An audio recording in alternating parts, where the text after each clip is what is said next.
suis un peu abasourdi.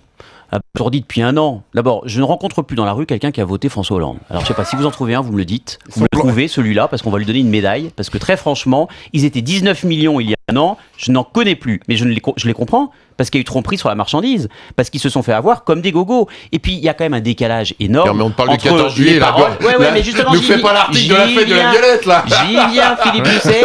J'y viens. Ne vous inquiétez pas. Vous ne perdez rien pour attendre. Vous ne perdez rien pour attendre. Alors, le 14 juillet. Décalage entre la parole et les actes. Décalage entre la parole et les actes. Sur le matraquage fiscal, sur le sentiment de justice, sur la République irréprochable, on a nommé pour traquer l'évasion fiscale un évadé fiscal.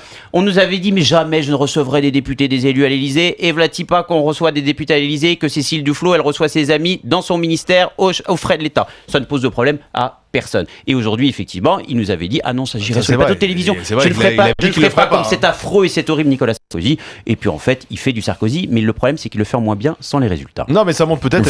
Moi, je pense que ça montre sur le résultat de Nicolas Sarkozy. On peut s'en parler autant que tu veux. Ça montre quand même un désarroi en termes de communication. C'est-à-dire que François Hollande, dans la communication, il ne sait plus où il habite. Tantôt, il va nous faire capital. Là, finalement, il s'assoit sur sa promesse de plus convoquer les journalistes. Il le fait. L'année dernière, il était à l'hôtel de Marine. Enfin, à chaque fois, on a l'impression qu'il navigue à vue et que sa façon de communiquer aujourd'hui et d'expliquer ce qu'il fait est compliqué. Non, mais celui qui croit que le problème du gouvernement actuel, c'est un problème de communication et que c'est en déplaçant le lieu de telle ou telle interview que ça va changer le problème, c'est n'importe quoi. Donc, j'ai pas dit ça d'ailleurs. Non, mais moi, je vous parle de fond. Non, mais je vous répondais pas pour le coup. Mais la communication, c'est important en politique et d'expliquer ce qu'on fait. Oui, mais à force de croire que le seul problème aujourd'hui du gouvernement serait un problème de pédagogie, comme j'entends dire souvent, qu'on explique mal les réformes, etc. J'en ai assez. Les Français comprennent ce qu'il y a lieu et il y a des choses qui s'expriment fortes. Moi, je crois qu'on ne combat pas assez, tout à l'heure, le sujet dont on parlait, l'évasion fiscale, les inégalités, etc. Bref.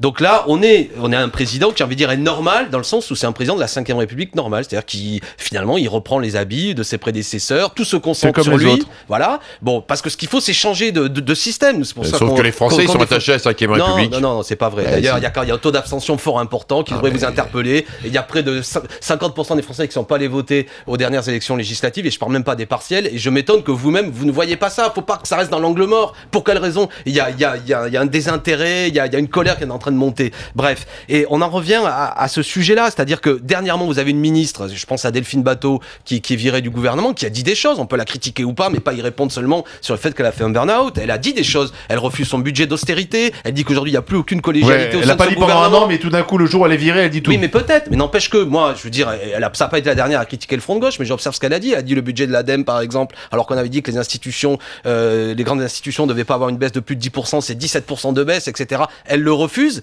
Et c'est pas la dernière, me semble-t-il, et c'était pas la première à critiquer ce gouvernement. Elle se fait frapper, elle dit des choses, aucune réponse. Je veux dire, elle